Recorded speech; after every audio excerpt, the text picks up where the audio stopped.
इसी तरह से अपनी बात से न टलना, 100 बार सोचने के बाद मुंह खोलना, गुस्सा कम करना, प्रेम ज्यादा करना, पहले आपकी संस्कृति का प्रतीक बनना। खाने की लाइन में खड़े हैं, हमसे ज्यादा उम्र वाले, हमसे कमजोर, कोई स्त्री, पहले आप नहीं, पहले हम ही नायक, हम ही नायिका, हम ही विधायक, हम ही खलनायक, हम ही मंत्री, हम ही मुख्यमंत्री, हम ही प्रधानमंत्री। तो वो नायक ज्यादा दिन चलता नहीं, उसको लोग कहते हैं स्वार्थी है।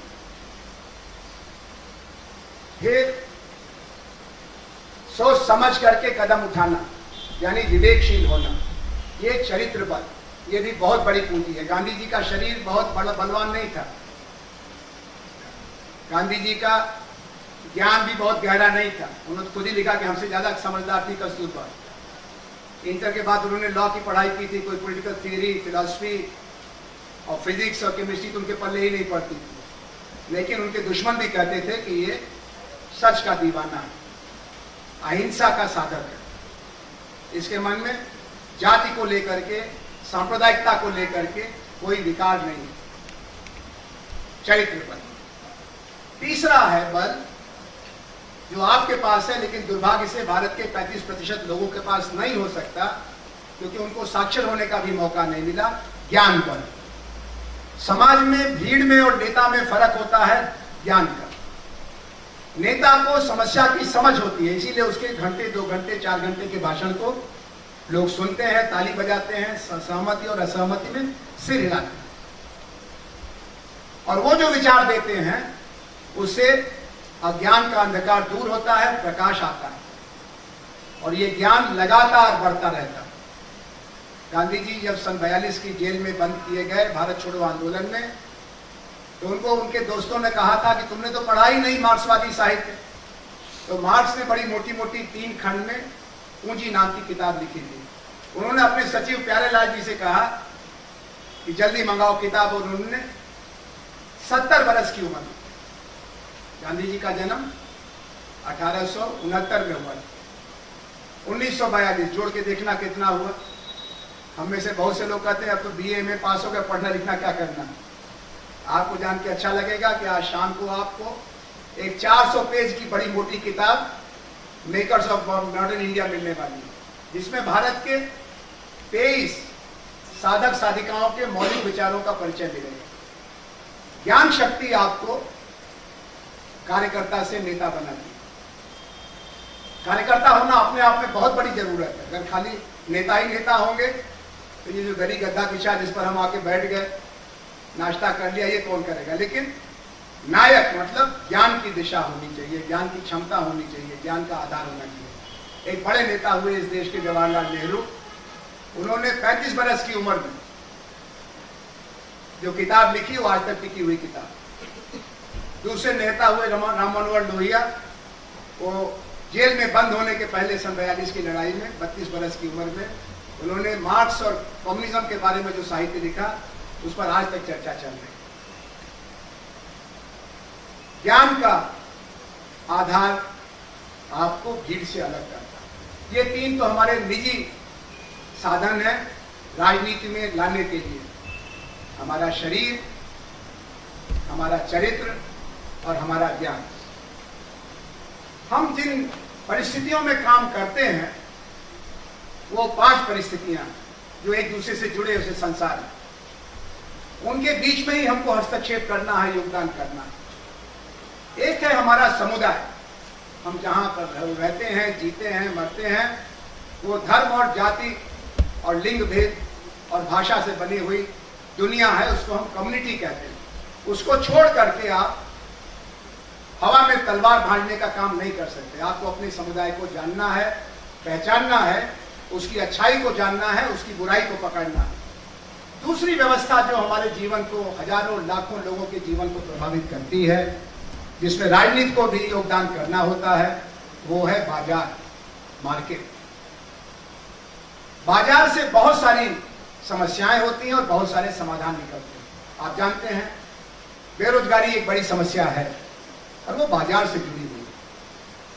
महंगाई दूसरी समस्या है, वो भी बाजार से जुड़ी हुई है और बाजार राजनीति से जुड़ी हुई है।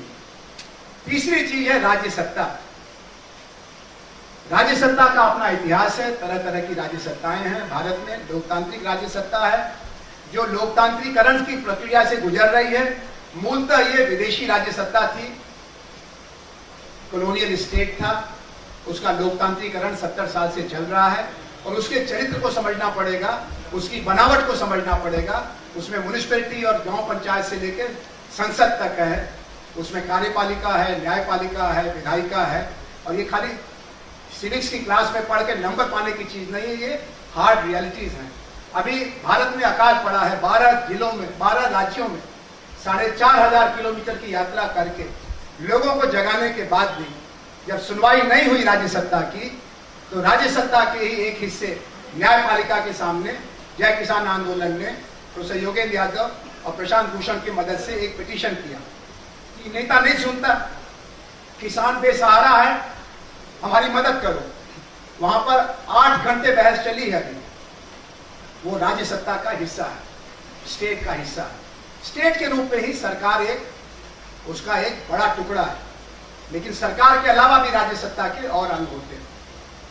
फिर एक और बड़ी चीज है जो राज्य सत्ता बाजार, समुदाय और व्यक्ति इन सब को समेटती है। जैसे लिफाफे के अंदर कई कागज के पन्ने रखे जाएं, उसको हम लोग कहते हैं राष्ट्र राज्य, उसको लोग देश भी कहते हैं, नेशन स्टेट। उसका अपना एक व्याकरण होता है, उसकी अपनी एक बनावट होती है, उसकी अपनी सीमाएं हैं, उसकी अपनी जरूरतें हैं, उसका अपना एक राजनीतिक इतिहास होता है। भारतीय राष्ट्र राज्य का इतिहास भी हमारे लिए बहुत जरूरी सच है, उसकी आप उपेक्षा नहीं कर सकते। कुछ लोग किताबी यूरोप की खासतौर पर किताबें पढ़ के कहते हैं कि राष्ट्रीयता तो एक ऐसा नशा है धर्म की तरह से जो हमारे दिमाग को प्रभावित करता है, विवेक को कुंठित करता है। असल में तो हम विश्व के नागरिक हैं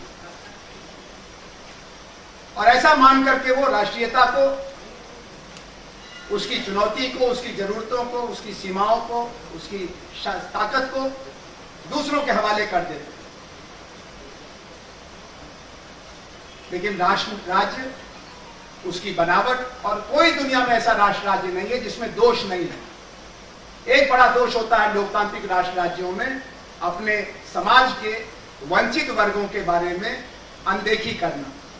जब हम गाना गाते हैं, दुनिया में कोई राष्ट्र राज्य ऐसा नहीं है जिसके गाने में राष्ट्र राज्य की निंदा की गई। अभी हमने गाना गाया, राष्ट्रगीत गाया ना। एक दूसरा गाना है जो और उछालता है मन को, सारे जहां से अच्छा हिंदुस्तान हमारा। अब निर्भया से कोई पूछे उसकी मां से कि क्या सारे जहां से अच्छा दिल्ली का किस्सा है? किसी अछूत को जो बारात जा रहा था और घोड़े से उतार के मारा गया कि तू अछूत है, घोड़े पे कैसे चढ़ जाएगा? किसी नौजवान को जो बेरोजगार है क्योंकि उसके माँ बाप के पास पैसा नहीं है वकालत पैरवी करने के लिए, और पैसा नहीं है घूस दे करके नौकरी पाने के लिए, वो कहेगा सारे जहां से अच्छा हिंदुस्तान? नहीं कहेगा। कोई मुसलमान जिसको खाली मुसलमान होने के नाते परेशान किया जाए, कभी यहाँ क्या कर रहा है, पाकिस्तान क्यों कब जाएगा तू? तेरे अब्बा तो पाकिस्तान चले गए, तो तेरा ये हिंदुस्तान हिंदुओं का, पाकिस्तान मुसलमानों का।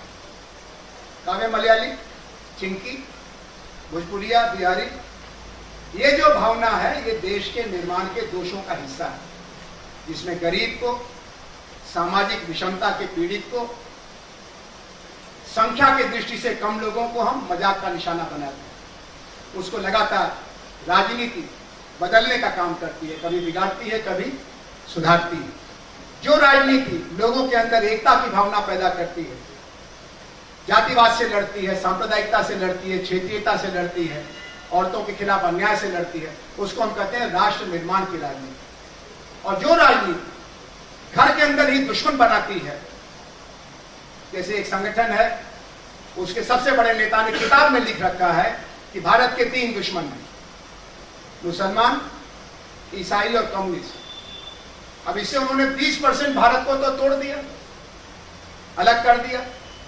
एक और नारा चलता है, Hindi Hindu Hindustan, we have friends from Tamil Nadu. Milton and Rajesh, they don't understand Hindi. But are they less of an Indian? Subramanyam Bharati was a Tamil poet, and he wrote poetry in Tamil, which inspired millions of Indians who were Tamilian speaking. Netaji Subhash was a Bengali speaking, Bhagat Singh ji was Punjabi speaking. लेकिन एक नारा चलता है हिंदी हिंदू हिंदुस्तान, तो जो जितने गैर हिंदी भाषी हैं वो सब अब भारतीय नहीं रहते। आज से 30-40 साल पहले सिख धर्म के अनुयायियों को मजाक में और कभी गंभीरता से कहते थे, क्यों खालिस्तानी, कब बनेगा तेरा खालिस्तान? क्योंकि कुछ लोग खालिस्तान के, तो सिखों को अपने देशभक्ति को साबित करने के लिए आगे आना पड़ता था और उनके मन में बहुत गुस्सा पैदा होता था कि तुम कौन हो हमको सर्टिफिकेट देने वाले। तो ये राष्ट्र राज्य है। एक और उससे बड़ी वास्तविकता है, उसको भी हमको जानना रहता है, और वो है वर्ल्ड सिस्टम, विश्व व्यवस्था, जिसमें पूंजी के नियम है, राष्ट्रीयता के नियम है, अंतरराष्ट्रीय राजनीति है, पर्यावरण है। ये सारी व्यवस्थाएं विश्व व्यवस्था से निर्धारित होती हैं।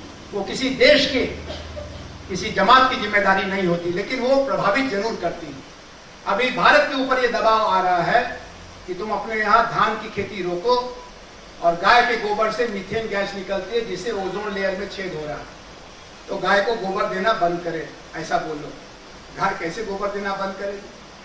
और उनके एयर कंडीशनर से जो गैस निकलती है, उनके इलेक्ट्रिकल रेजर से जो, उनके न्यूक्लियर एनर्जी प्लांट से जो निकलती है, उस पर कोई चर्चा नहीं है, क्योंकि हम गरीब देश हैं, दबे हुए हैं, इसलिए हमको दबा रहे हैं वो लोग। और ये कौन नियम बना रहे हैं? ये अंतरराष्ट्रीय ताकतें हैं, जिनमें सबसे बड़ी ताकतों की जमात को कहते हैं G8, ग्रुप ऑफ 8। उसमें 2 उत्तरी अमेरिकी हैं, कनाडा और अमेरिका, एक एशिया का है, जापान, और बाकी 5 यूरोप के हैं, फ्रांस है, जर्मनी है, इंग्लैंड है, इटली है, स्पेन है।